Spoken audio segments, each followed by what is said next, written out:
رسول الله وعلى آله وصحبه حزب الله وعلينا عباد الله أما بعد فقد قال الله تعالى في القرآن العظيم والفرقان المجيد أعوذ بالله من الشيطان الرجيم بسم الله الرحمن الرحيم سبحانك لا علم لنا إلا ما علمتنا إنك أنت العليم الحكيم صدق الله العلي العظيم وقال رسول الله صلى الله عليه وسلم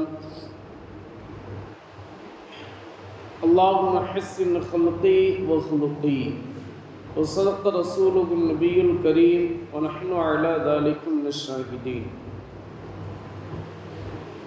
கண்ணியத்திற்கும் பெருமதிப்பிற்கும் உரிய அல்லாஹ் நல்லடியார்களே, பாசத்திற்குரிய தாய்மார்களே, அன்பிற்குரிய சகோதர சகோதரிகளே, அல்லாஹினுடைய மாபெரும் கிருபையினால் தஃப்சீருல் குர்ஆனில் கரீம் தற்போது 115வது வாரத்தை அடைந்திருக்கிறது. இதுவரையிலும் சூரா பக்ராவினுடைய 236, 237 ஆகிய 2 வசனங்களுக்குண்டான விரிவுரை விளக்கத்தை நாம் பார்த்து வருகிறோம். இந்த வாரம் அதே சூரா பக்ராவினுடைய 236, 237 ஆகிய 2 வசனங்களுக்குண்டான 3ஆம் பகுதி விளக்கத்தை நாம் பார்க்க இருக்கின்றோம். அல்லாஹ் தஆலா இந்த 2 வசனங்களில் புதிய வாழ்க்கை மனிதனுக்கு தொடங்குகிற அந்த திருமண வாழ்க்கையின் போது அதன் ஆரம்பத்திலே நம்முடைய வாழ்க்கை துணைவியாக நாம் தேர்ந்தெடுத்து இணைய போகிற அந்த சாலிஹான பெண்ணை பார்க்கின்ற முதல் பார்வையில், அவர்களை சந்திக்கின்ற முதல் சந்திப்பிலே கணவன் மூலமாக அந்த சாலிஹான மனைவிக்கு கொடுக்கக்கூடிய அந்த மகர் என்கின்ற திருமண அன்பளிப்பு தொகை, திருமண அன்பளிப்பு தொகை நமக்கு ஷார்ட்டா இந்த காலகட்டத்தில் மெட்ராஸ் பாஷையில் சொல்றதா இருந்தால் திருமண கட்டணம் என்கின்ற அடிப்படையில் நாம் கொடுக்கக்கூடிய அந்த அன்பளிப்பை பற்றி அல்லாஹ் தஆலா அந்த 2 வசனங்களில் நமக்கு தெளிவான முறையிலே நமக்கு கூறி காட்டுகிறார். அதனுடைய ஆரம்ப விளக்கமாக மகர் என்றால் என்ன, அந்த மகர் எவ்வளவு கொடுக்க வேண்டும், எவ்வளவு வரைக்கும் நாம் கொடுக்க வேண்டும், அது குறைவாக இருக்கலாமா அல்லது அதிகமாக இருக்க வேண்டும் என்றால் எந்த அளவிற்கு அதிகமாக இருக்க வேண்டும், அது எப்படியெல்லாம் கொடுக்கப்படுகிறது, மார்க்கத்தில்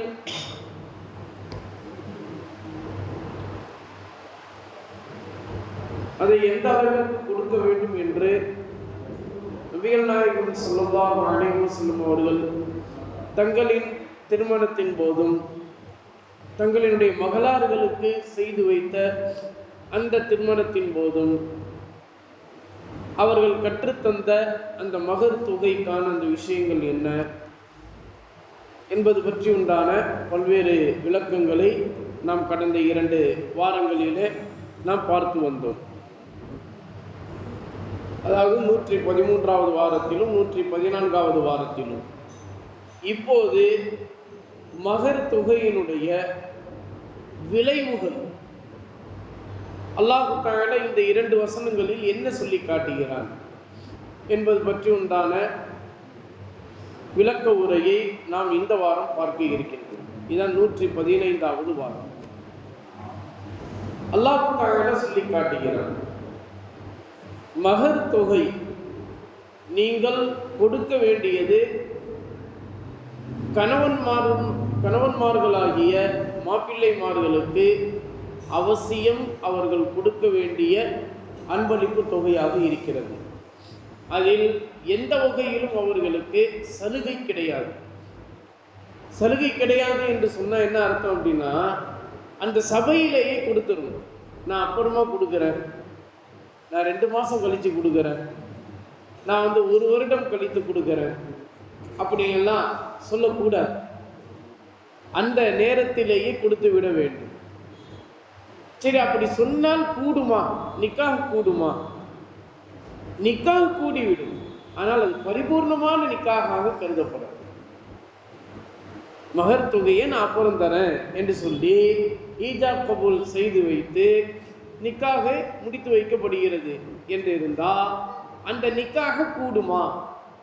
இந்த 2 வசனங்களுடைய வெளிச்சத்தில் குர்ஆனுடைய விரிவுரையாளர்கள் சொல்லி காட்டுகிறார்கள், நிக்காக கூடும், அதில் எந்த சந்தேகமும் இல்லை.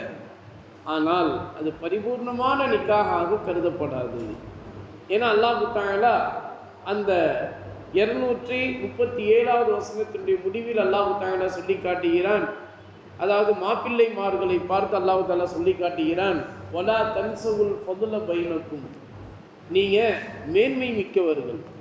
மேன்மை மிக்கவர்கள் இப்படிப்பட்ட சிறுபிள்ளைத்தனமான சில்லறைத்தனமான காரியங்கள் எல்லாம் செய்ய மாட்டார்கள். மேன்மையானவர்கள் என்றைக்குமே மேன்மையாகத்தான் இருப்பார்கள். அதனால் கணவன் மனைவி ஆகிய இருவராகிய உங்களுக்கு இடையிலே மேன்மையாக நடந்து கொள்வதை நீங்கள் மறந்துவிட வேண்டாம் என்று அல்லாஹ் தஆலா சொல்லி காட்டுகிறான். அதனால் வசதியுள்ள மாப்பிள்ளையாக இருந்தாலும் சரி, வசதி குறைவான மாப்பிள்ளையாக இருந்தாலும் சரி, நடுத்தர வசதி உடையவராக இருந்தாலும் சரி, யாராக இருந்தாலும் சரி, அவரவர்களுடைய அந்தஸ்துக்கு ஏற்ப அவர்கள் மகர் தொகை தருவது கட்டாயம் என்ற அடிப்படையில் அல்லாஹ் தஆலா அலல் மூசிஇ கதருஹு வ அலல் முக்திரி கதருஹு, நன்றாக கவனிக்கணும் ஜமாஅத்தார்களே, சாலிஹான தாய்மார்களே. அலல் மூசிஇ கதருஹு, அல்லாஹ் சொல்லக்கூடிய வார்த்தையை பாருங்க.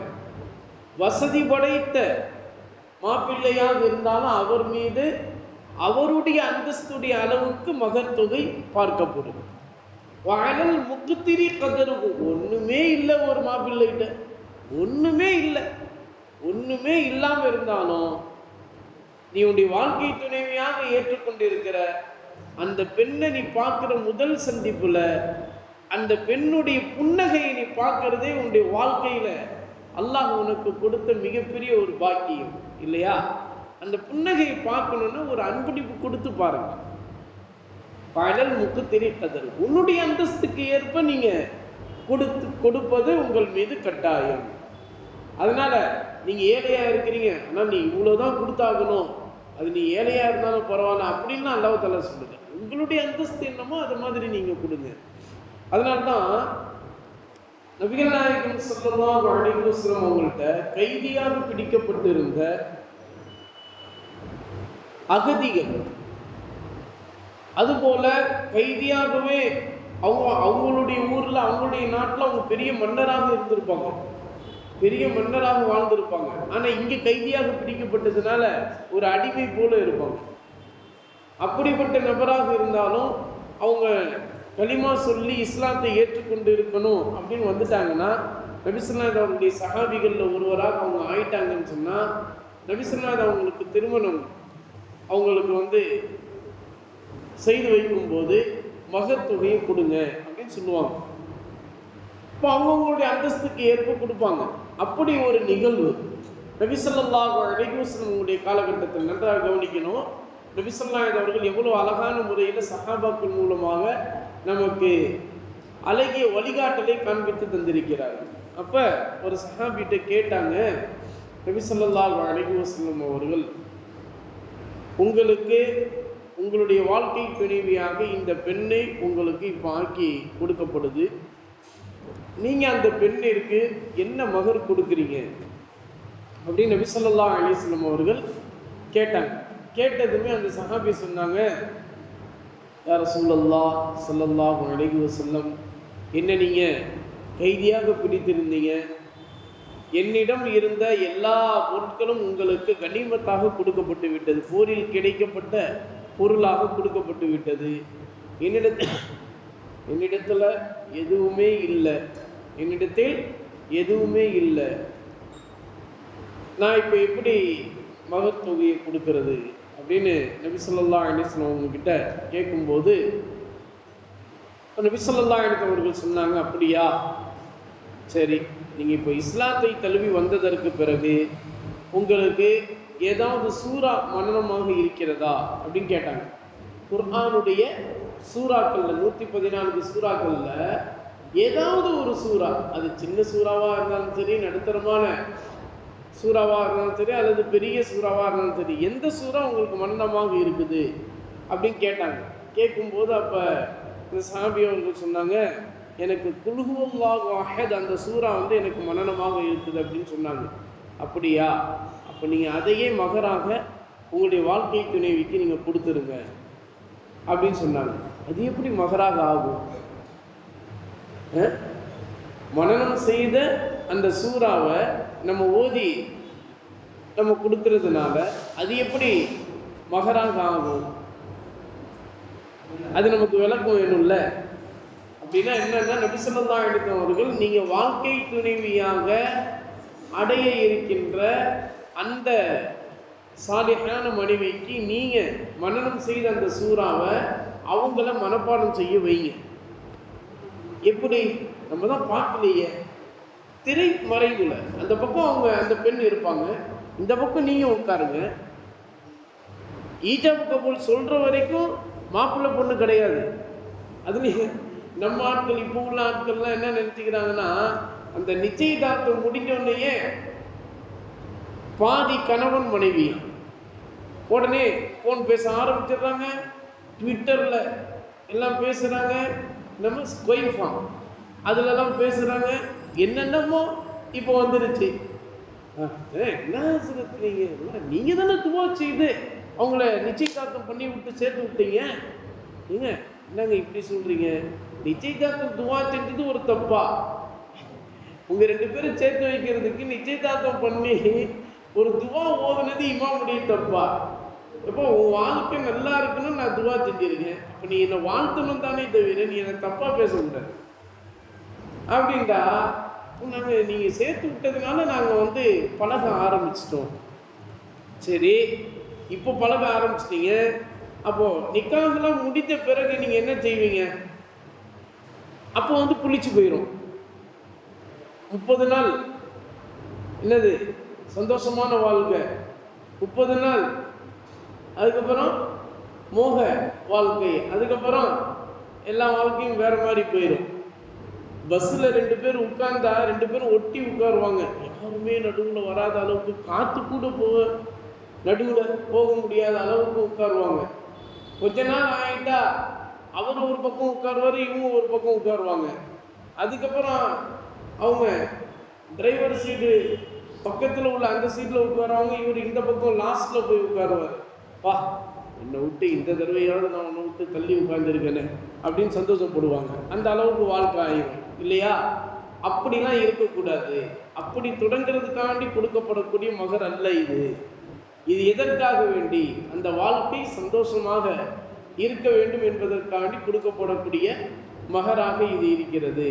அதனால் நிச்சயதார்த்தத்தில் எந்த ஒரு மாப்பிள்ளையும் பெண்ணும் இணைந்த தம்பதிகளாக கருதப்படாது மார்க்கத்தில்.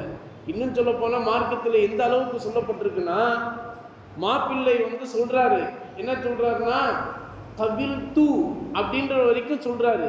இன்னும் நிக்காஹா வ தஸ்வீஜஹான்னு சொல்லலை. அப்படின்னா அது வரைக்கும் அந்த பெண்ணு இவருக்கு அந்நிய பெண்ணு தான். எப்போ கபில் தூவோடு சேர்த்து நிக்காஹா வ தஸ்வீஜஹா பிஹாதா அஸ்ஸதாகில் மதுகூரி வ ரதீது பிஹி வ பிஹா அப்படின்னு சொல்றாரு, அப்போதான் சொந்தமாகறாங்க. அப்போதான் சொந்தமாகறாங்க. அது வரைக்கும் சொந்தமாகலை, அது வரைக்கும் அந்நிய பெண்ணு தான். அந்த பாதி கணவர் பாதி பொண்டாட்டி அப்படின்லாம் சொல்ற வார்த்தை வந்து தப்பான வார்த்தை. அது மாற்று மதத்தினர்கள் பயன்படுத்தக்கூடிய வார்த்தை. மாற்று மதத்தினர்கள் பயன்படுத்தணும். மாற்று மதத்தினர்கள் தான் அவங்களுக்கு எந்த ஒரு அடிப்படையும் இல்லாமல் எந்த ஒரு கொள்கையும் இல்லாமல் இருக்காங்கல்ல. நம்ம வந்து அடிப்படையோடு கொள்கையோடு வாழக்கூடியவர்கள். நம்முடைய நிக்காக வந்து சடங்குக்காக வேண்டி செய்யக்கூடிய நிக்காக அல்ல. ஆணையும் பெண்ணையும் சேர்த்து வச்சு சந்தோஷமாக பார்க்கிறது என்கின்ற சடங்கிற்காக வேண்டி செய்யப்படக்கூடிய திருமணம் அல்ல நம்ம செய்யக்கூடிய நிக்காக.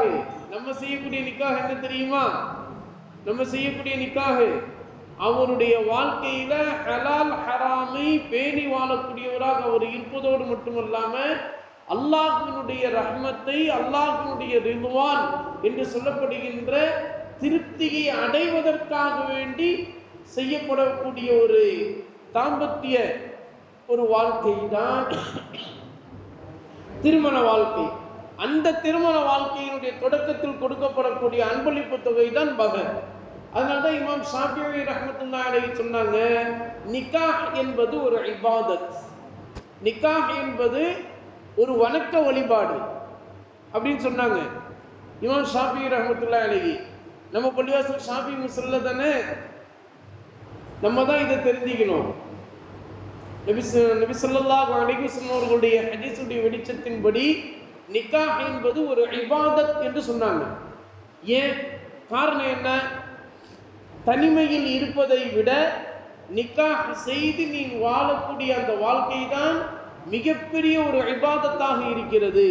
இபாதத்துனா என்னங்க? வணக்க வழிபாடு. வணக்க வழிபாடுனா என்ன? கெட்டதை தவிர்க்கும், நல்லதை சேர்க்கும். அதானே வணக்க வழிபாடு, அதானே இபாதத்து. அப்போ நிக்காஹ் நீங்க செஞ்சிட்டீங்கன்னா அப்ப நீ மற்ற ஒரு பெண்ணை பார்க்கக்கூடிய, மற்றொரு பெண்ணினால் கவர்ந்து இழுக்கக்கூடிய ஒரு ஆசை, ஒரு உணர்வெல்லாம் உங்களுக்கு இருக்காது.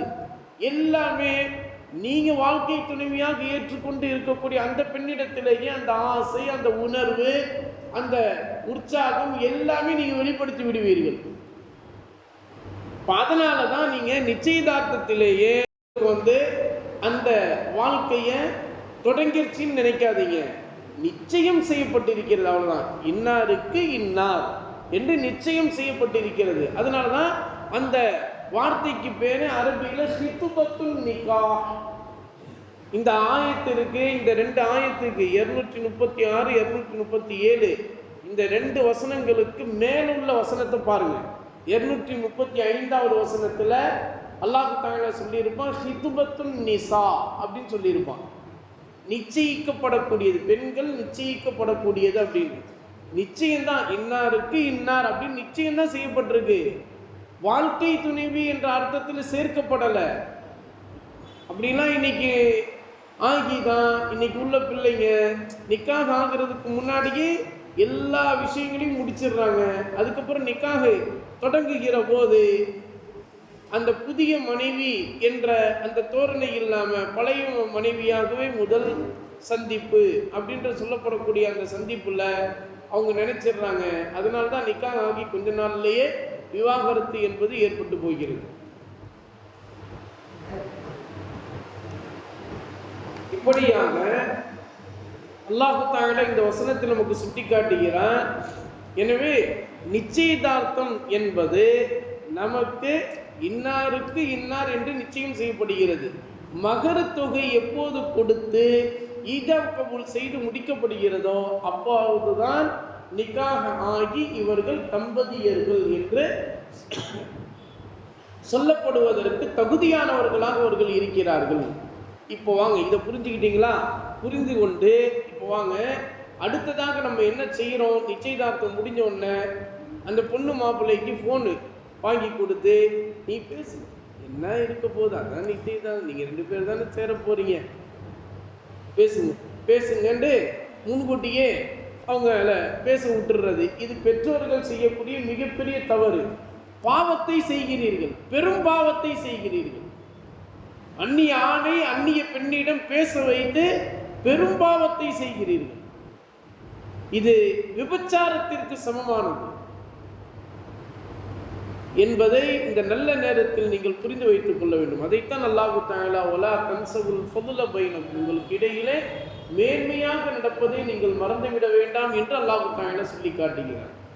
இதெல்லாம் அந்த ஒரு வார்த்தையிலேயே அல்லாஹ் தஆலா 1000 அர்த்தங்களை அடக்கி சொல்லி காட்டுகிறான் என்பதாக குர்ஆனுடைய விரிவுரையாளர்கள் நமக்கு சொல்லி காட்டுகிறார்கள்.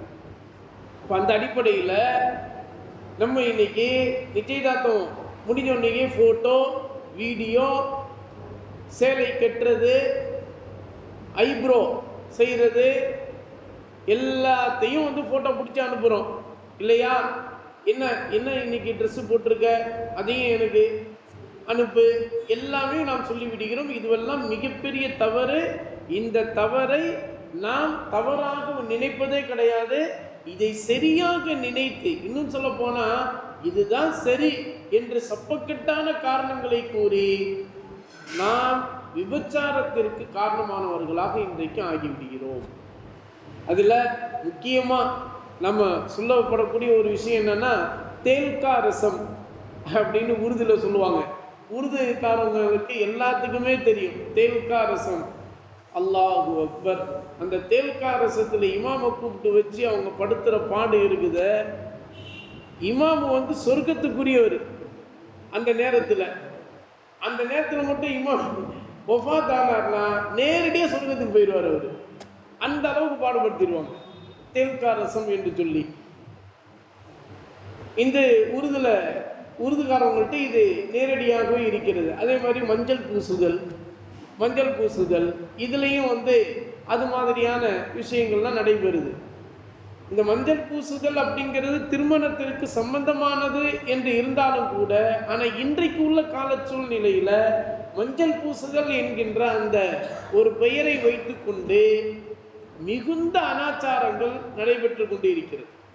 மிகுந்த அனாச்சாரங்கள் தெளிவான முறையிலே நடைபெற்று கொண்டிருக்கிறது. அதில் இன்னைக்கு உள்ள காலகட்டத்தில் உண்மையிலேயே ஜமாத்தார்கள் அனைவரும் கட்டாயமாக இதில் நாளைக்கு அல்லாஹ்விடத்தில் பதில் சொல்ல வேண்டியது இருக்கும். வீடியோ பிடிக்கிறாங்க, வீடியோ காட்சி பிடிக்கிறாங்க. ஏங்க, என்னுடைய சாலிகான மனைவியை இன்னொருத்தன் பார்க்கறதுக்கு எப்படிங்க நான் அனுமதி தர முடியும் உங்களுக்கு? அதே மாதிரி பெற்றெடுத்த பெற்றோர்களுக்கு அல்லாஹ் கேட்கக்கூடிய ஒரு கேள்வி, உங்களுக்கு நான் அமானிதமாக கொடுத்த சாலிகான பெண்ணை சம்பந்தமே இல்லாத இன்னொருவன் பார்ப்பதற்கு நீங்க அனுமதி அளிக்கிறீங்கன்னா நீங்க என்ன பெற்றோர்கள்? ஏங்க, அவ்வளவு காலமாக காலேஜ் அனுப்புறதுக்கும் ஸ்கூல் அனுப்புறதுக்கும் நீங்களே முன் வந்து வண்டியை வச்சு கொண்டு போய் விடுறீங்க, வரீங்க, எல்லாம் ரொம்ப பாதுகாப்பாக கூப்பிட்டு போகணும் ஹசரத். இந்த காலகட்டத்தில் நம்மளாம் நீங்களும் ரொம்ப பாதுகாக்கணும் ஹசரத். மதரசாக்கெல்லாம் உங்கள்கிட்ட அனுப்ப முடியாது, நீங்க ஒரு ஆம்பளை, இப்படி எல்லாம் சொல்லுவாங்க. எல்லாம் சரிதான், கரெக்டு தான், நாங்கள் ஆம்பளை தான்.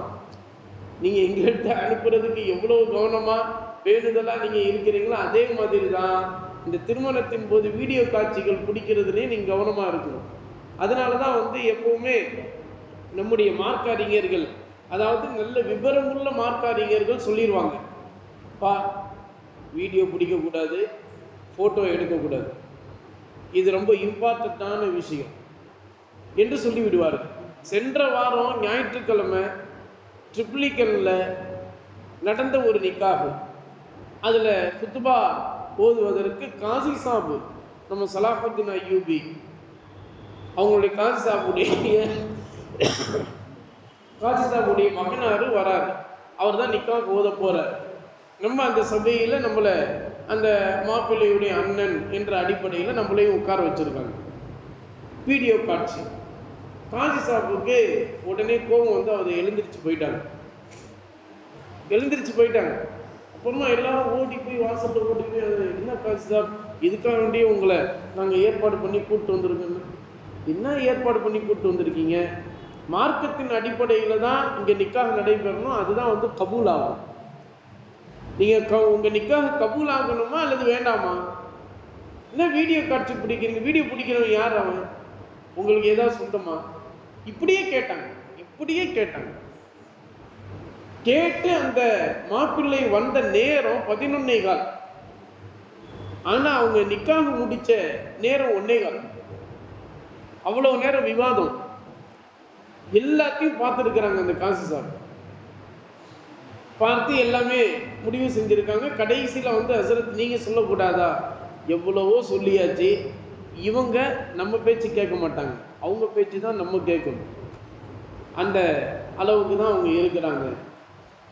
அதனால தான் சொன்னால் உறவு முறை அங்கே முறிஞ்சிருங்கிறதுனால நம்ம வந்து சப்தமிட்டு சொல்ல முடியாது அப்படின்ற மாதிரி சொன்னோன்னே நான் சொல்கிறேன் அப்படின்னு சொல்லிட்டு அவங்க சொன்னாங்க, வீடியோ ஆஃப் பண்ணுங்க, அப்போ தான் நான் நிக்காஹ் ஓதுவேன், இல்லைன்னா நிக்காஹ் ஓத மாட்டேன், எழுந்திரிச்சு போயிடுவேன். இல்லை நிக்காஹ் ஓதுங்க, உங்களுக்கு ஹதியா. ஹதியான்ற வார்த்தை சொன்னது செம்ம கோவம் அவங்களுக்கு.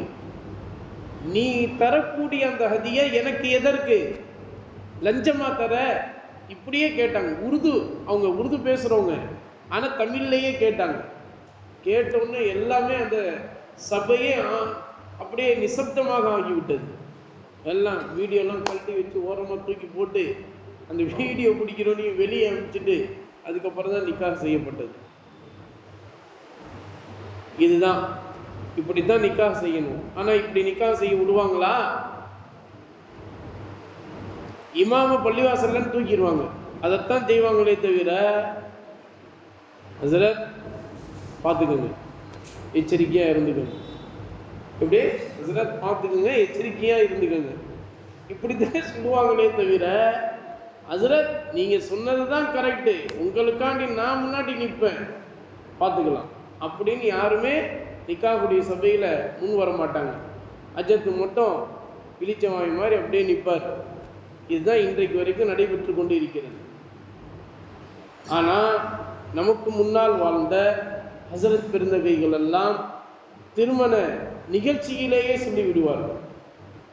நம்ம காலஞ்சென்ற புரசைவாக்கத்தில் இமாமாக பல ஆண்டு காலங்கள் இமாமாக பணிபுரிந்த நிசாமுத்தீன் ஹஸரத் ரஹ்மத்துல்லாஹி அலைஹி அவர்கள் எந்த சபைக்கு போனாலும் அந்த சபையே நடுங்கக்கூடியதாக இருக்கும். நீ ஃபோட்டோ வீடியோ பிடிச்சாங்கன்னா எழுந்திரிச்சு வந்துடுவாங்க. நீ யாரா வேண்டாலும் இருந்துட்டு போ, நீ ஒரு இறை நம்பிக்கையாளன் என்று சொன்னால் என் பேச்சை தான் நீ கேட்கணும், உன் பேச்சை நான் கேட்க மாட்டேன், இப்படியே சொல்லுவாங்க சபையில்.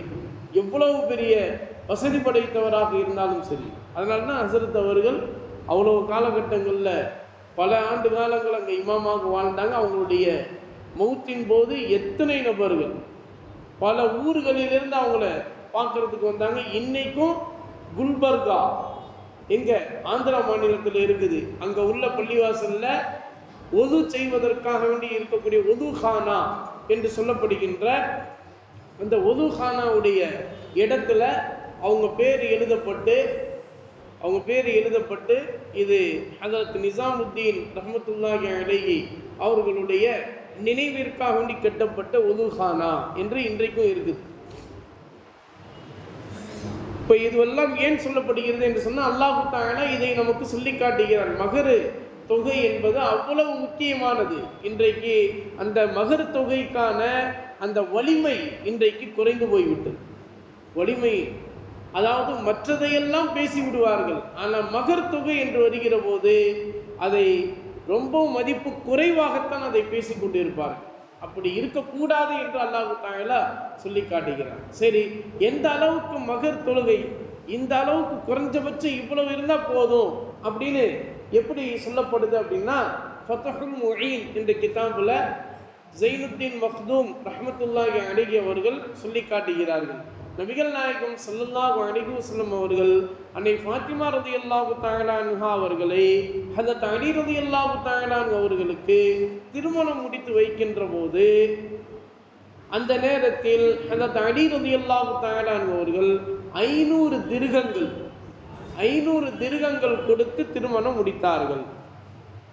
இதை நபி ஸல்லல்லாஹு அலைஹி வஸல்லம் அவர்கள் கபூல் செய்து கொண்டார்கள். அதனால நம்முடைய காலகட்டத்தில் 500ஐ விட குறையக்கூடாது, 500ஐ விட அதிகமாக இருக்கணும். அதனால தான் நம்முடைய முன்னோர்கள் எல்லாம் 501 ரூபா அப்படியே மடித்து பெரியவங்க கொண்டு வருவாங்க, அப்படியே மடித்து சிரத் இதான் 501 ரூபா, இதான் மகர் அப்படின்னு சொல்லி வந்து கொடுப்பாங்க.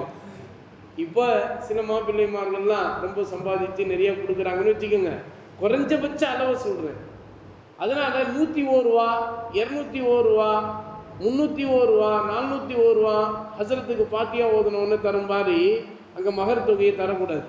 501 ரூபா அப்படிங்கிறது தான் லாஸ்டாக மார்க்கம் கருதக்கூடிய மகர் தொகை. அதை விட குறையக்கூடாது, அதை விட அதிகமாக எவ்வளோ வேணாலும் கொடுக்கலாம். சரி, அதிகத்திற்கு அளவு உண்டா? அளவே கிடையாது. அல்லாஹ் தஆலா வாத்துன் நிஸாஅ ஸதுகாத்திஹின்ன நிஹ்லா, குவியலாக நீங்கள் கொடுங்க அப்படின்னு அல்லாஹ் தஆலா சொல்லி காட்டுகிறார். குவியல் குவியலாக, அதிகத்திற்கு அளவே கிடையாது, குறைந்தபட்சத்திற்கு அளவு உண்டு.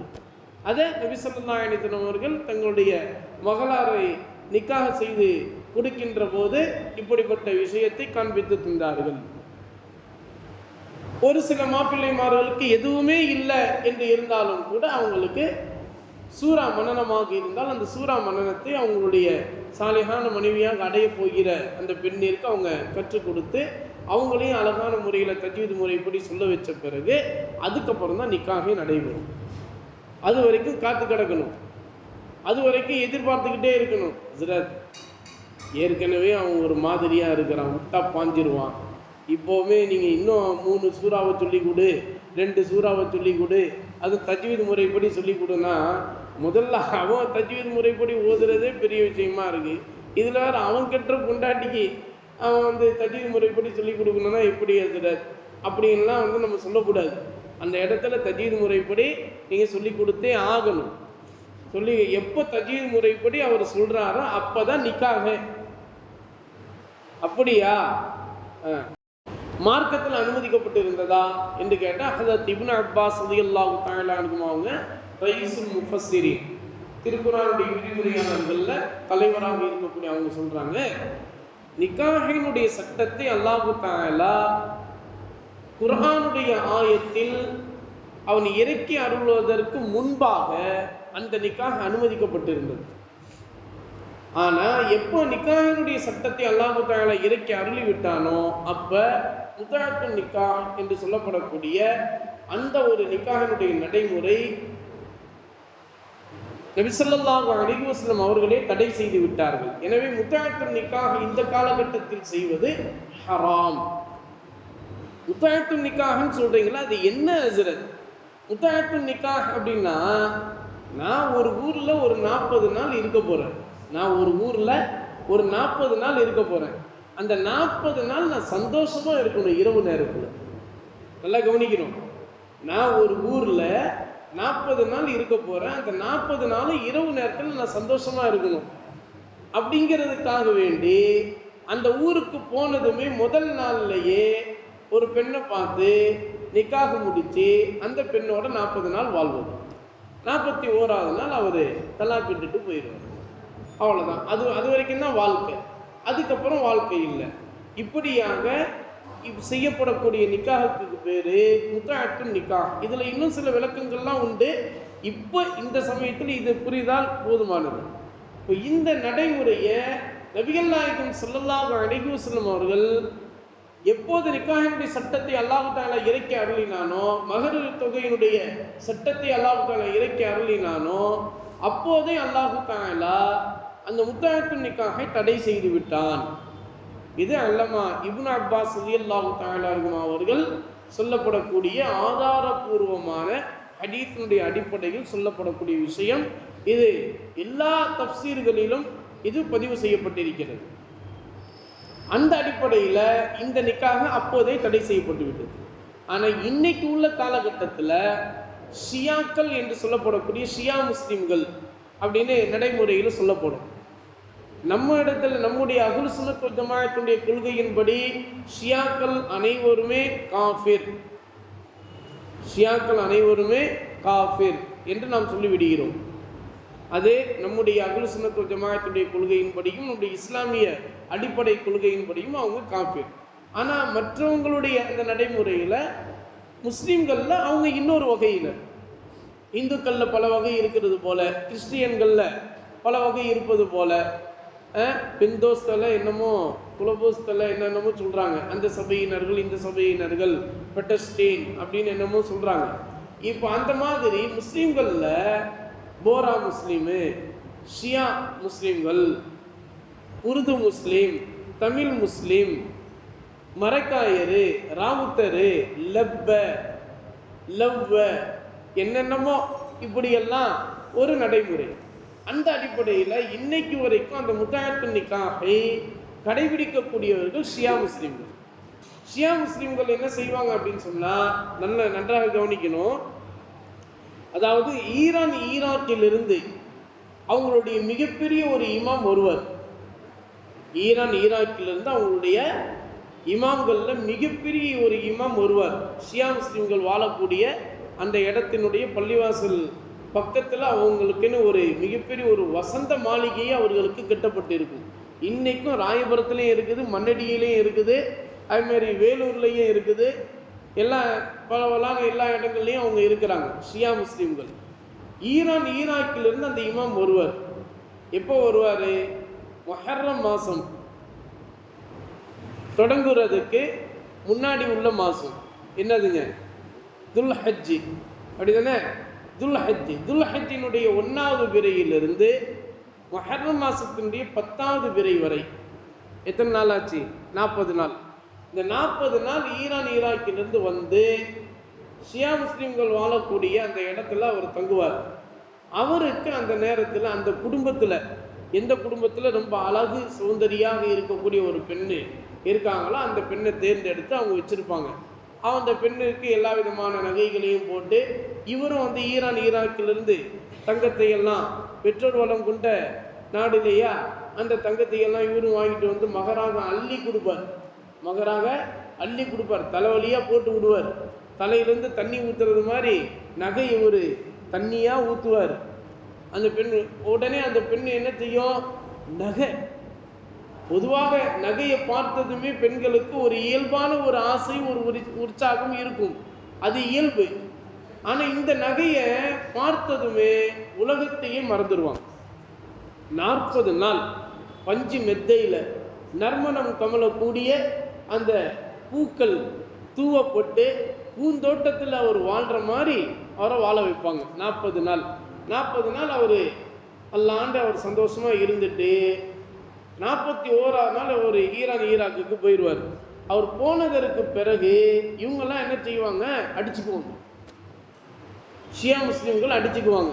அதனால தான் ஷியா முஸ்லீம்கள் என்ன செய்கிறாங்க? பிளேடை வச்சு இந்த பக்கம் ஒன்று போடுறது, அந்த பக்கம் ஒன்று போடுறது.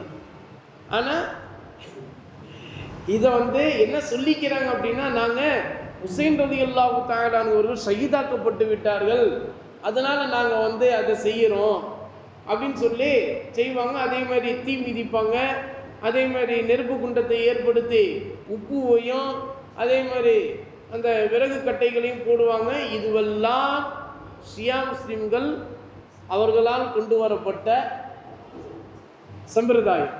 இதை வந்து இன்னைக்கு உள்ள முஸ்லிம்களும், அதாவது விவரம் தெரியாதவர்கள், அப்படி நடந்து கொள்கிறார். நம்ம விவரத்தை சொன்னாலும் அதை கேட்கறதும் இல்லை, அது வேற ஒரு விஷயம்.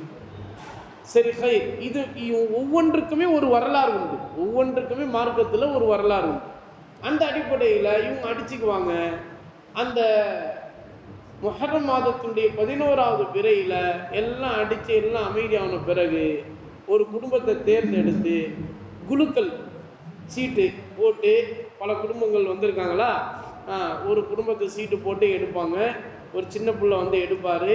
அந்த சீட்டில் எந்த குடும்பத்தினுடைய பேர் வருதோ அந்த குடும்பத்தில் ஒரு மாப்பிள்ளை வந்து அந்த பொண்ணை வந்து நிக்காக முடிப்பார். இதுதான் முக்காகத்தின் நிக்கா. இப்படி செய்யலாமா? நம்ம செய்யக்கூடாது, ஹராம். ஆனால் அவங்க செய்வாங்க. எப்படி செய்கிறாங்க? எப்போ ஈராக்கிலிருந்து பெரிய மாமேதை, பெரிய ஒரு இமாம் ஷேக், அவங்க வந்து இந்த பெண்ணோடு வாழ்ந்துட்டு போயிருக்காங்க. அப்படிப்பட்ட பெண்ணோடு நான் வாழ்றேன், எவ்வளோ பெரிய ஒரு பாக்கியம், எவ்வளோ பெரிய ஒரு பாக்கியம். இந்த உலகமே எனக்கு வேணாம், இந்த பொண்ணு நான் கெட்டி வாழ்ற அந்த வாழ்க்கை தான் எனக்கு பெருசு என்று இன்றைக்கும் அவங்களுடைய வாழ்க்கையை நடத்தி கொண்டு இருக்கிறார். இது ஹராமான வாழ்க்கை, விபச்சாரத்திற்குண்டான வாழ்க்கை. வாழ்நாள் முழுவதும் நீ விபச்சாரம் செய்யக்கூடியவனாக, ஜானி என்று சொல்லப்படக்கூடிய, ஜானியத் என்று சொல்லப்படக்கூடிய விபச்சாரியாக, விபச்சாரனாக நீ வாழ்ந்து கொண்டிருக்கிறாய். உன்னுடைய வாழ்க்கை என்ன? அற்புதமான வாழ்க்கையா? வெட்கங்கெட்ட வாழ்க்கை. இன்னொருவன் நுகர்ந்து பார்த்த ஒரு பூவை நீ நுகர்ந்து கொண்டிருக்கிறாய். அது பூவாக இருக்குமா அல்லது வாடிப்போன ஒன்றுமே இல்லாத பூவாக இருக்கும்? வாடிப்போன அந்த பூவிற்கு கூட ஒரு நறுமணம் உண்டு. ஆனா இந்த பெண்ணிற்கு நறுமணம் உண்டா? அதை யோசித்து பார்ப்பதே கிடையாது. இதுவெல்லாம் என்ன செய்யப்படுகிறது? அது சம்பிரதாயம் என்ற அடிப்படையில் இன்று வரை அது செய்யப்படுகிறது. அதைத்தான் இப்னு அப்பாஸ் ரலியல்லாஹு தஆலா அன்ஹுமா அவர்கள் இப்படி நடக்கக்கூடிய அந்த நிக்காஹ் மார்க்கத்தில் கிடையாது. லா முத்அத் ஃபில் இஸ்லாம், லா முத்அத் ஃபில் இஸ்லாம், இஸ்லாமிய மார்க்கத்தில் முத்அத் என்பதே கிடையாது. அப்ப என்ன அர்த்தம்? நீ எப்போ வாழ்க்கை துணைவியாக ஒரு பெண்ணை மணமுடிக்கின்றாயோ, மகர் கொடுத்து பெரியவர்கள் நிச்சயித்த வண்ணம் எல்லா தாய்மார்களும் எல்லா ஜமாஅத்தார்களுடைய முன்னிலையில 2 சாட்சியாளர்களை முன்வைத்து ஒரு வழி என்று சொல்லப்படக்கூடிய தந்தையை முன்வைத்து நீ மனமுடித்து உன்னுடைய வாழ்க்கையை தொடங்குகிறாய் அல்லவா, அதுதான் சிறந்த வாழ்க்கை. அதுதான் சிறந்த வாழ்க்கை. அந்த வாழ்க்கையில் தான் மிகப்பெரிய ஒரு பரக்கத் இருக்கிறது. அதுதான் நபி ஸல்லல்லாஹு அலைஹி அவர்கள் சொன்னாங்க, அஅலமுன் நிக்காஹி பரக்கத்தன், நிக்காஹ்ல பரக்கத்தால் மிகப்பெரிய ஒரு நிக்காஹ் எது தெரியுமா? ஐஸருஹா முஊனத்தன், செலவுகளில் மிக இலகுவாக செய்து கொடுக்கப்படக்கூடிய நிக்காஹ் தான் மிகச்சிறந்த நிக்காஹ். செலவு கம்மியா இருக்கும். இன்னைக்கு செலவு அதிகமாக இருப்பது தான் நிக்காஹ் என்றே நாம் சொல்லக்கூடியவர்களாக இருக்கிறோம். அப்படி அல்ல, மார்க்கம் இலகுவை நமக்கு ஏற்படுத்தி தருகிறது. எந்த நிக்காஹ்ல பரக்கத்து என்று மார்க்கம் நமக்கு சொல்லி தருகிறது. ஆலமுன் நிக்காஹி பரக்கத்தன் ஐஸருஹா மகூனத்தன், எந்த நிக்காஹிலே செலவு மிக இலகுவாக செய்யப்படுகிறதோ அந்த நிக்காஹ் தான் மிகச்சிறந்த நிக்காஹ். அதனால்தான் பேரித்தம்பளம் வைத்து நிக்காஹ் செய்து கொடுக்கப்படுகிறது. முதல் சந்திப்பு ஏற்பட்ட பிறகு அதுக்கப்புறம் சொந்தக்காரங்க, உறவினர்கள், நண்பர்கள் எல்லாத்தையும் கூப்பிட்டு விருந்து கொடுக்கப்படுகிறது. அதற்கு பேர் தான் வலிமா. அந்த வலிமா விருந்து என்று சொல்கிறோம். இன்னைக்கு நம்ம என்ன பண்ணிட்டோம் அப்படின்னு சொன்னா, நிக்காஹ்ல ஒரு விருந்து, அதுக்கப்புறம் வலிமா என்று ஒரு விருந்து, 2 நாள் கழிச்சு.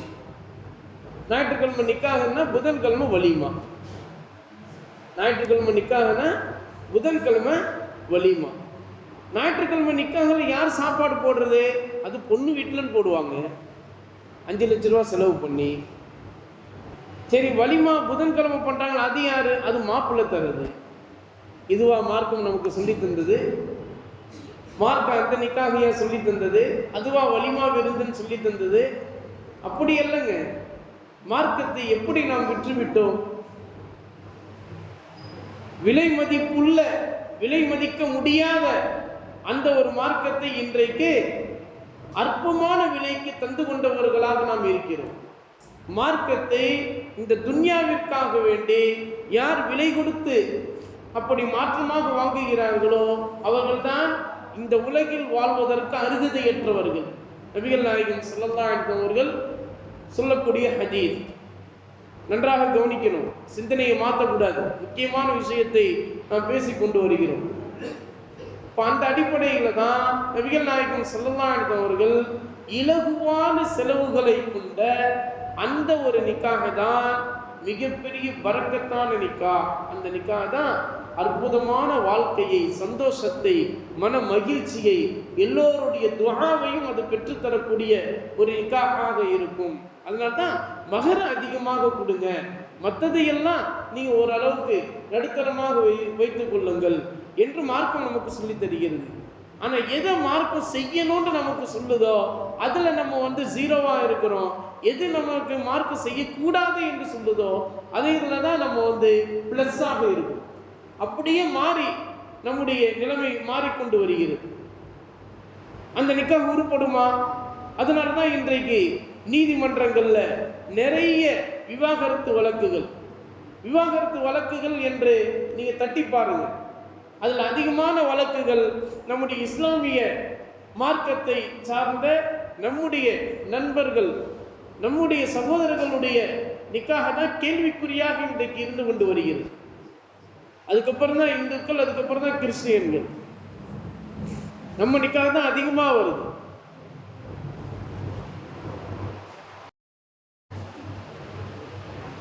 அந்த அல்லாஹ் தஆலா மகர் தொகையை கட்டாயமாக கணவன் மூலமாக மணப்பெண்ணிற்கு தரப்பட வேண்டும். அப்படி தரப்பட்டு கொடுக்கப்பட ஏற்படுத்தப்படக்கூடிய அந்த நிக்காஹ் தான் சிறந்த நிக்காஹ் என்று அல்லாஹ் தஆலா நமக்கு சொல்லி காட்டுகிறான். நபிகள் நாயகம் ஸல்லல்லாஹு அலைஹி வஸல்லம் அவர்களும் நமக்கு அற்புதமாக விளக்கி காட்டுகிறார்கள். அந்த வகையிலே முத்தாத்துன் நிக்காஹ் என்று சொல்லப்படுகின்ற ஒரு சில நாட்கள் உடைய சந்தோஷத்திற்காக வேண்டி முடித்து வைக்கப்படக்கூடிய அந்த நிக்காஹ் மார்க்கத்தில் தடை செய்யப்பட்டிருக்கிறது. அது யாராக இருந்தாலும் அதை அப்படி செய்யக்கூடாது.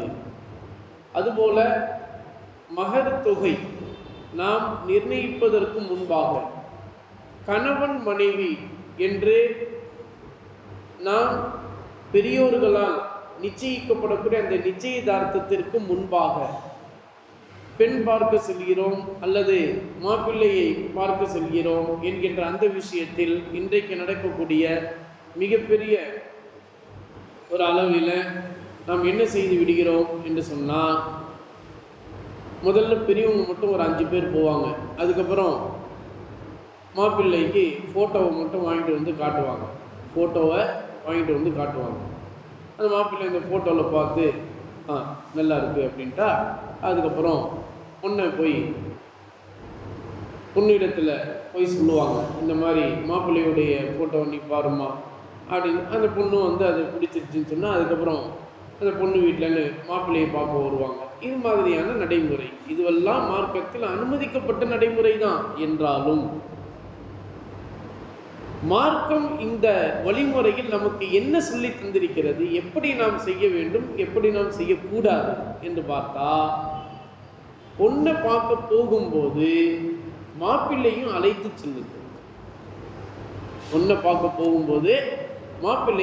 செல்லுங்க.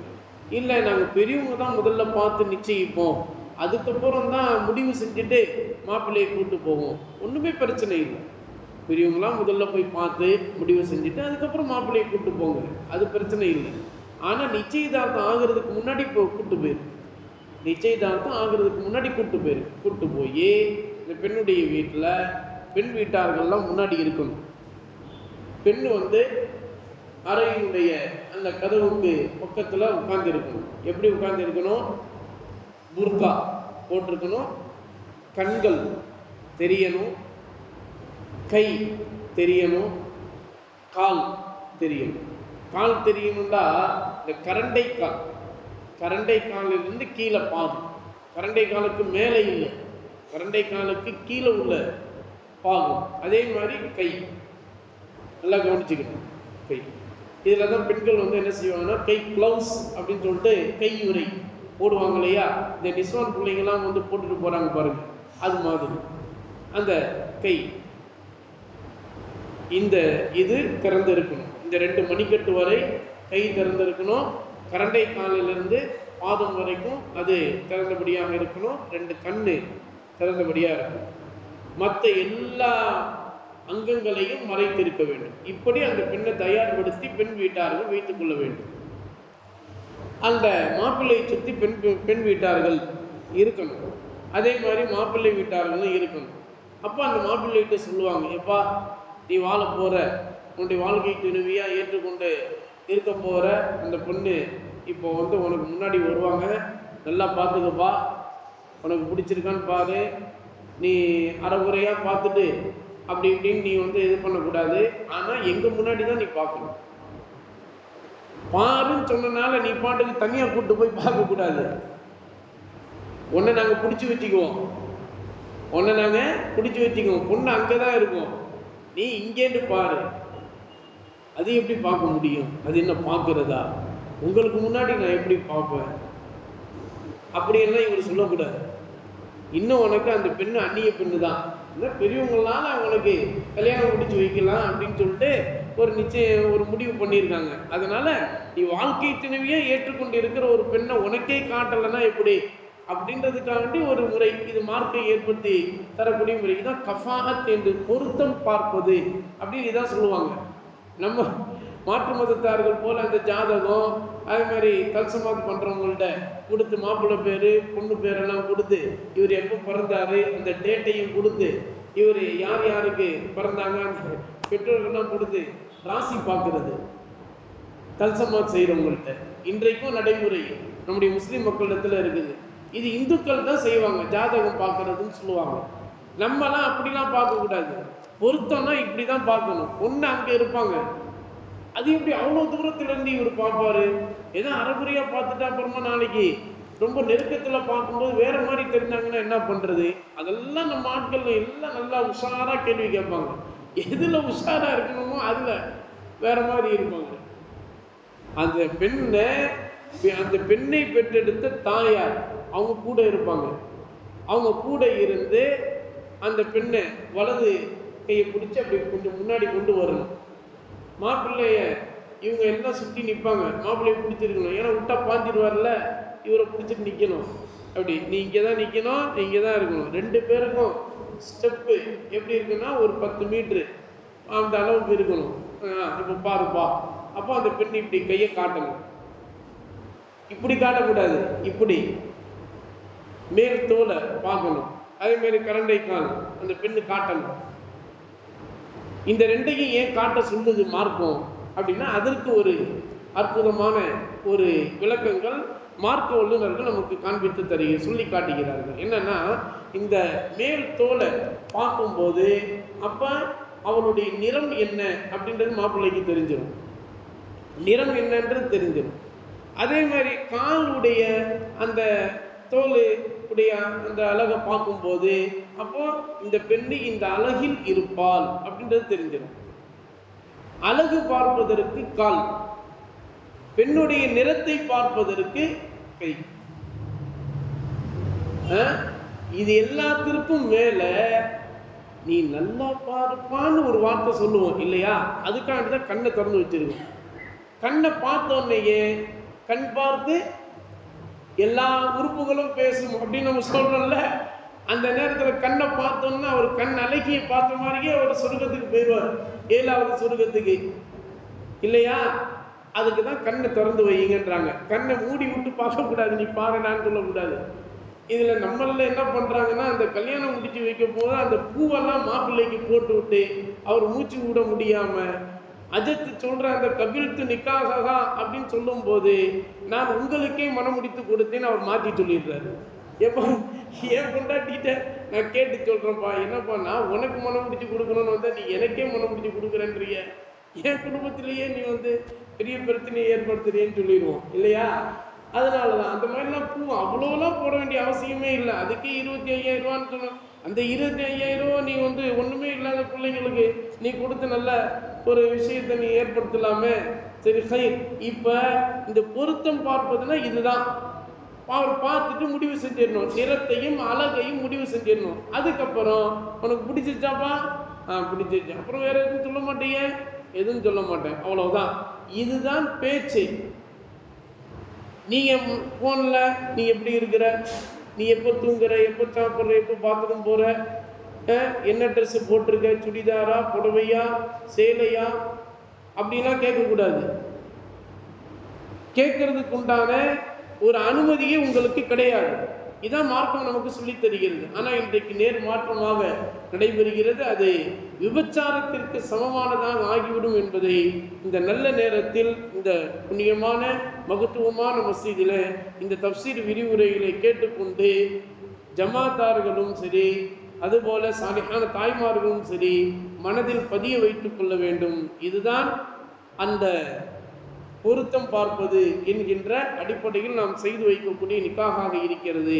இந்த அளவில் நாம் முடிவு செய்துவிட்டு அதுக்கப்புறம் நிக்காகினுடைய அந்த தேதியை முடிவு செய்து நாம் சொல்கிற போது அந்த நேரத்தில் நிக்காகு கபில்த்து நிக்காக என்ற ஈஜாப் கபூல்ல நாம் சொல்லி கொடுத்து விட்டு நிக்காகலாம் செஞ்சு முடிச்சதுக்கு பிறகு நீங்கள் என்ன செய்யணும் அப்படின்னா, மாப்பிள்ளையும் பொண்ணையும் கொஞ்சம் 1 நிமிடம் தனிமையில் விடணும். 1 நிமிடம் நீங்கள் தனிமையில் விடணும். தனிமையில் விட்டு அவங்க 2 பேரும் அஸ்ஸலாமு அலைக்கும் வரஹ்மத்துல்லாஹ், அஸ்ஸலாமு அலைக்கும் வரஹ்மத்துல்லாஹ், வலைக்கும் அஸ்ஸலாம் வரஹ்மத்துல்லாஹ்ன்னு சலாம் சொல்லிக்கணும். உடனே கதவை திறந்துடணும். சரிங்களா?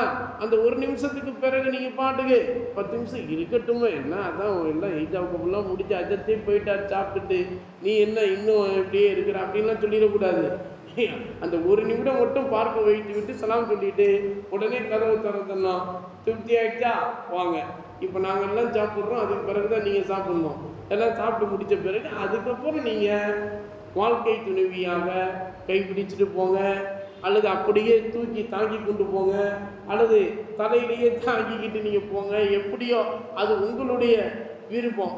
இதுதான் மார்க்கம் சொல்லித்தரக்கூடிய நிக்காஹினுடைய நடைமுறை என்பதை நீங்கள் மனதில் பதிய வைத்துக் கொள்ள வேண்டும். அதனால்தான் ஊதுக்காரனுடைய நடைமுறையில் என்னன்னா, நிக்காஹெல்லாம் முடிச்சு வீட்டுக்கு வந்த பிறகு பாலும் பழமும் கொடுத்த உடனே மாப்பிள்ளைய பொண்ணை தூக்கிட்டு ரூமுக்கு போவா அப்படின்னு ஒரு நடைமுறை இதற்காகத்தான் உண்டு.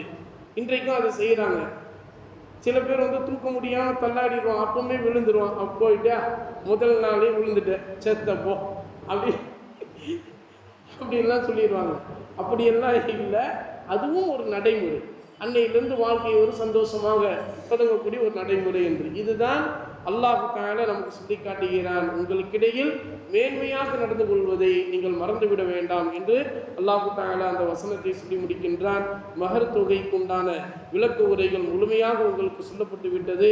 இதை பின்பற்றி நடப்பதற்குண்டான தௌஃபீக்கை அல்லாஹ் தஆலா நம் அனைவருக்கும் தந்தல் புரிவானாக. இதுபோன்ற குர்ஆனுடைய விளக்கங்களை அதிகம் கேட்டு வாழ்நாள் முழுவதும்